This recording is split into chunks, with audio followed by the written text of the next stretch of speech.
Hey guys, welcome back. I hope you're having an amazing day. Let's get right into the stories. The first one is an entitled people story. I've always loved the outdoors. As a kid, my dad would take me hiking and camping in the mountains near our little town. Those trips ignited my passion for nature and adventure. As an adult, I dreamed of one day owning a piece of wooded land where I could build my own private campsite and recapture those memories with my own kids. Well, last year that dream finally came true. I was able to purchase 10 acres of vacant land about an hour outside the city. The property was heavily forested with a stream running through it. It was perfect. My plan was to clear a small area near the stream to set up a tent site and fire pit. I envisioned cozy weekends spent camping under the stars with my family. The first time I visited the property after closing, I walked the perimeter to familiarize myself with the terrain. That's when I noticed something odd. There was already a campsite set up near the stream. A large tent was pitched alongside a roaring fire. Coolers, camping chairs, and other gear were scattered about. Someone had literally built their own campground on my vacant land. I called out but got no reply. Whoever had set up camp was clearly not there at the moment. I felt that anger simmering inside as I looked over their unauthorized campsite. I considered taking down their tent and removing all their stuff, but I didn't want to touch anything and risk them accusing me of theft or destruction of property. So in that moment, I decided to let it be. But I was definitely going to get to the bottom of this. Over the next week, I kept close watch on the property from a distance. I wanted to see if anyone showed up at the illegal campsite. Sure enough, an SUV rolled up one Saturday morning.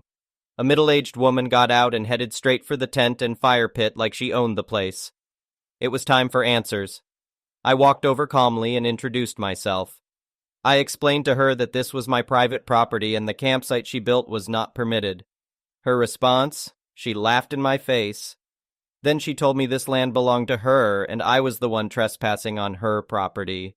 I was flabbergasted. She flat out refused to take down her campsite and claimed she had every right to be there. That's when I realized this was no ordinary woman. This was a bona fide Karen in the wild.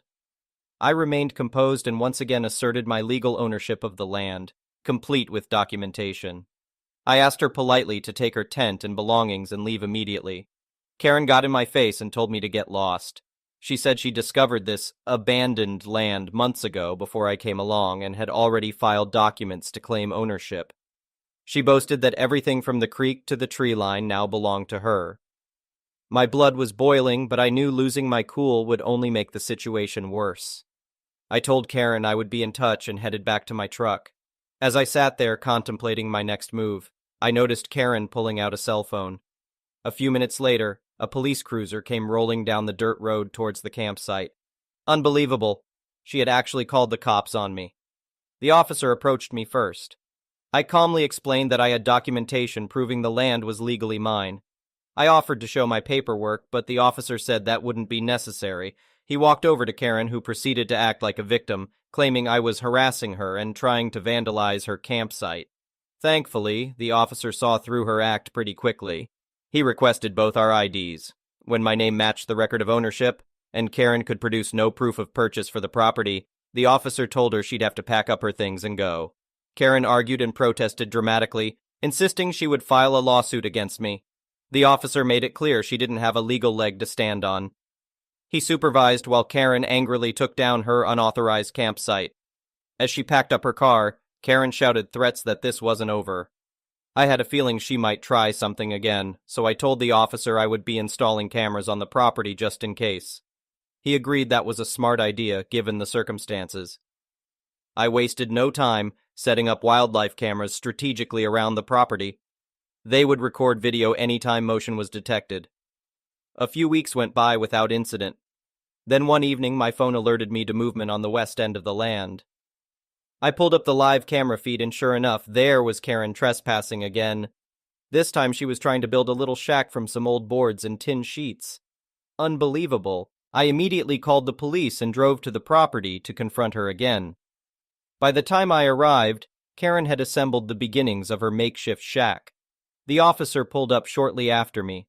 I showed him the video footage proving she was once again trespassing and attempting to illegally occupy my land.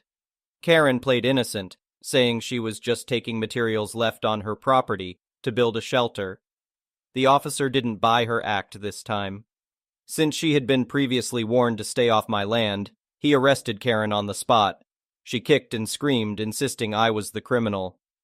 But finally, handcuffs were slapped on her wrists. Karen ended up being charged with criminal trespass and unlawful occupation of property. She paid a hefty fine that taught her an expensive lesson.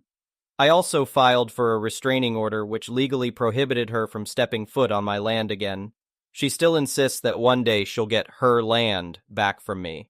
But for now, the only camping trips Karen will be taking are to her living room. As for me, I finally got to build the peaceful campsite I had envisioned from the start. Now my kids and I enjoy cozy weekends together at our special spot by the stream. We toast marshmallows and gaze at the stars, creating our very own camping traditions far away from any Karens. The next one is a pro-revenge story. This slow burn started a full year and a half before my plan came into effect. Earlier in the year, my dad quite sensibly suggested that, with the size of our family Christmas party, we skip a generation with gifts to ease the financial strain as the extended family grew. At the time, I was struggling with my business and athletic career, and my wife, then GF, was working on her second master's degree, so I suggested names from a hat, but he wanted to spoil all his grandchildren. I said fair enough, I'll chip in for Oma's cruise and buy gifts for my step-siblings, but don't expect anything grand. Dramatis personae for that Christmas party, me, 28-year-old, at the time, heavyweight mixed martial artist and strength coach, aka a small-time athlete working a day job to barely make rent, in addition to training full-time. Martha, stepsister, 40-ish, an aging mommy whose only assets are starting to sag too much for them to be assets anymore, leaving her with no other definable personality traits. Jane, my oldest niece, 12, stepsister's daughter. Imagine the most vapid teenager stereotype you can and multiply it by 1,000. Tim, my oldest nephew, 9, stepsister's son, living proof that you're never too young to be an a-hole. Robert, stepbrother, 36, formerly cool dude who gave up on life when his kids were born, years later would gain back enough willpower and gumption to physically assault his wife. Tammy, 6 bro's daughter, sweet and shy girl terrified by my mere presence, the wisest of the bunch, ho. Bubba, 7 bro's son, a generally nice kid who at this time was partway into evolving into an a-hole after being constantly told to look up to and emulate Thing 2. Tammy has brought a Nintendo DS, and all the kids are struggling to play it together, so I foolishly offer to loan them mine to lighten the load. Tammy agrees to share with Jane, and Bubba agrees to share with Tim. Having stupidly deprived myself of my means to escape social obligations, I go to the living room to acquire that much older cure for not wanting to deal with other people: alcohol. Not even having had time to pour a dram, my trained ear picks up from the kids' room the unmistakable sound of one human being pummeling another.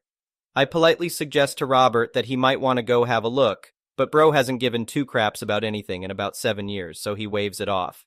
And I go to investigate.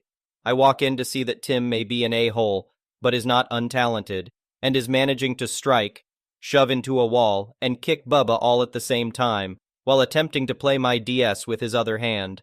Having decided his turn began the moment I left the room. Jane has simply wrested the DS from Tammy, who is now sitting in the corner crying. I shout for Martha, informing her that if she doesn't get in here to break things up before I count to 10, I would have a stern conversation with them. She turns up and separates the kids, and I retrieve my DS. Instead of giving Tim a lesson on sharing and not hitting people, she proceeds to berate Bubba, the kid who was beaten, for not simply giving up the DS to her little piece of crap and making her son look bad. Jane simply lets out a tween-age sigh for the ages and tosses the other DS into the crying Tammy. I then excuse myself from the party, thanking whatever gods may be that I don't have to provide gifts for any of those little craps. 6 months later, my firm belief in atheism is confirmed as bro calls me, and this conversation ensues. Robert, hey, elbow smash, while I really appreciated the gifts last year, you should really get something for the kids this year instead. Christmas is all about the children after all. Me? No, I turn up to chat with you and Dad and Oma. I really don't give 2 craps about the kids. Robert, that's a mean thing to say about my kids. Don't you care about them? Me? You cared about them so much that at the last party you couldn't be bothered to break up a fight where your son was being beaten bloody. Robert, Tim is a good kid. Martha said he just had a bad day. Me, he was literally beating your child. You didn't put pics on social media for a week because of the bruises. If Tim were an adult and had that kind of bad day, I'd have had a stern conversation with him and convinced him peacefully to lay on the floor until the police arrived.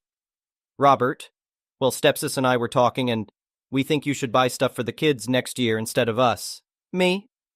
Well, I'm happy not to buy you anything, but I'm not getting crap for Martha's little craps, especially when she encourages that behavior. Robert, well, if you aren't going to get something for all the kids, you shouldn't get anything at all. It's not right if you don't treat them equally. Me? Done. Now, I'm sure they wish it had been this simple, but unfortunately it wasn't, and I certainly wouldn't have written such a long-winded story if that were the payoff. Thanks for bearing with me so far. We're almost at the end.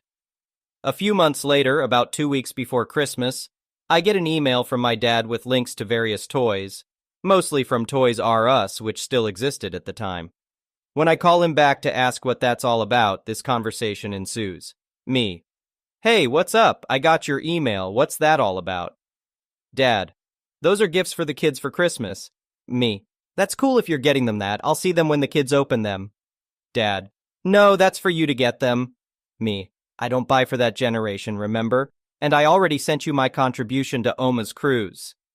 Dad: you need to get stuff for the kids. Don't you want them to look up to you as an uncle? Me: not really. Also, what part of my life suggests to you that they ought to look up to me as any sort of role model? You'd be better off telling them to grow up to be rock stars. Dad: not the point.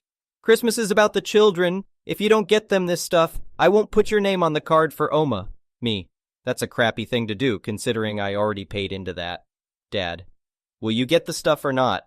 Me: well, I guess my name isn't going on the card then. This will cost me more than a month's rent, so you can take this list and grease it up real nice. Dad, interrupting: calm your jets. This is what they want. Me: I'll get them a token something, but I'm not taking out a loan. Dad: fine, just make it something they enjoy. Me: if what I get doesn't put a giant smile on each and every one of their faces, I'll buy you dinner at a steakhouse of your choosing. Dad: that's the spirit. Talk to you later. So, Christmas rolls around, and my wife and I have bought not just one, but 4 gifts for each of the little ones and wrapped them all beautifully. My dad, correctly, assumes it's all probably from the dollar store, but it's nicely wrapped, and he gives me a look of approval as I place it under the tree. My wife and I schmooze for a bit, and then suggest that since we brought several gifts for each of the kids, why don't they open one each before dinner so they have something to do while they wait? Their parents, of course, agree, as it gives them more of a reason to ignore their kids and talk about them instead, so they send us off to hand out gifts to their kids. Martha is looking especially smug. As they begin to unwrap them, I prepare the camera as my wife goes for our coats, and I stick around just long enough to immortalize on film the big crap-eating grin on each of the kids' faces as they see what their gift is. Less than 1 minute later, the first blast from the air horn, Tim's gift, can be heard in the hallway, clearly by my wife and me as we make our way to the elevator. I have no idea how much of the bulk pack of silly string, Tammy's gift, or the 36 rainbow pack of off-brand Sharpies, Bubba's gift, ended up on the walls, but I do know they repainted the place the next month. Whether or not the pile of slap-on bracelets we got for Jane ended up on the wrists and legs of the parents as they tried to contain the other 3 will be left to the imagination, but I like to think they all ended up in the height of 80s fashion before Boxing Day. I may never know if they opened the rest of their presents. Everyone got a copy of each of the other's gifts, you know, for fairness, plus a bunch of gross and mildly inappropriate temporary tattoos. In the confusion, none of them noticed either me or my wife leaving. I'm certain at some point they did notice the pretty gold envelope addressed to the parents on the tree. Inside was a very pretty card, blank but for the following note. This was a warning shot from off the top of my head. I've got a whole year to get creative for next time. Merry Christmas-y. I never bought anyone steak dinner. However, I enjoyed several more Christmases with my Oma and Dad until they passed, and I stopped seeing that side of the family at all. No mention of this incident or gifts for the kids was ever made again.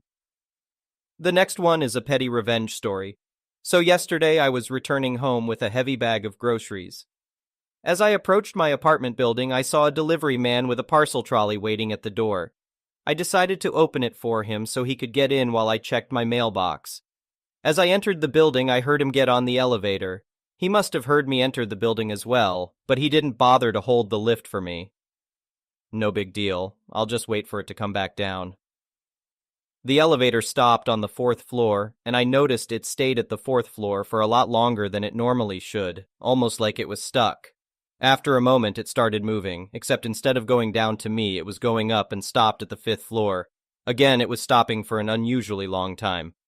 It was at this point I realized the courier must have been holding up the elevator doors with his trolley, so they couldn't close, meaning the elevator wouldn't move on. Annoyed because I have a heavy bag of shopping, I live on the 7th floor, and we only have one elevator. I was even more incensed when I saw the elevator carry on going further up and holding at other floors. At this point, I'd been waiting a good couple of minutes, so I decided to take the stairs to the 7th floor. However, I ran as fast as I could. Why? Because the elevator was coming down from the 16th floor, and on my way to the 7th floor, I pressed for the elevator on each floor I passed. If he enjoyed holding up the lift, he could spend extra time in them on the way down. I waited in the stairwell and listened to the elevator stop on my floor, doors open, doors close, stop on the 6th, and so on. When it hit the 5th, I could just about hear the courier say, "For duck's sake," as he realized no one is getting on the elevator. I was out of breath and had a good sweat going on, but it was worth it in the name of pettiness. The next one is a malicious compliance story. I am in the midst of leaving a truly terrible job. I have only been there for a year, but began noticing issues after the first month. Now, this is in healthcare, and we work with very vulnerable people. I have seen some horrendous ethical issues and a lack of competency among employees and my employer. For example, permitting clinicians to perform tasks they are not trained in, recommending treatments that are basically pseudoscience. Not to mention, my employer has no respect for boundaries or work-life balance, which are essential in this field if you want to avoid burnout. They have horrible work-life balance, time management, and organizational skills themselves, leading them to be behind on all work constantly, with over 2,000 emails sitting in their inbox. This has also resulted in much of my work being delayed, and clients getting upset that they are waiting for things that the employer needs to do. Because of this incompetence, I get constant emails and texts asking me to work on off days, or my employer texting at 8 p.m. or 7 a.m. and expecting a reply. I have set very clear boundaries from the start that I don't work outside my hours, and have also raised concerns about the ethics/competency issues, which resulted in my employer becoming defensive and emotional and changing nothing. Since giving my notice, the employer has been pushing boundaries even more. So, being the compliant human that I am, and because I do need to wrap up things that I have been waiting for my employer to get to for months, I began responding and including every single work-related communication outside of my hours or requests for a small task that I need to complete on an off day as hours worked, and I have banked up some nice overtime. Last week, the employer sent an email saying that I am no longer allowed to work overtime, and every hour worked OT will be banked as vacation time instead. I don't want that because if I'm working OT, I deserve to be paid for it. So I immediately stopped responding to anything after hours or on off days and have been working only 8 hours on my scheduled days. The frustration and passive aggression coming from my employer since I did that is unmatched. Truly, they should get an award for the snarky and condescending emails and texts they have sent me. I only have a few days left and will be filing an ethics complaint for the many egregious things I have seen once I am out of there. It's what they deserve and I can't wait. Thank you for watching. I would really appreciate it if you could like the video and subscribe to our channel if you haven't already.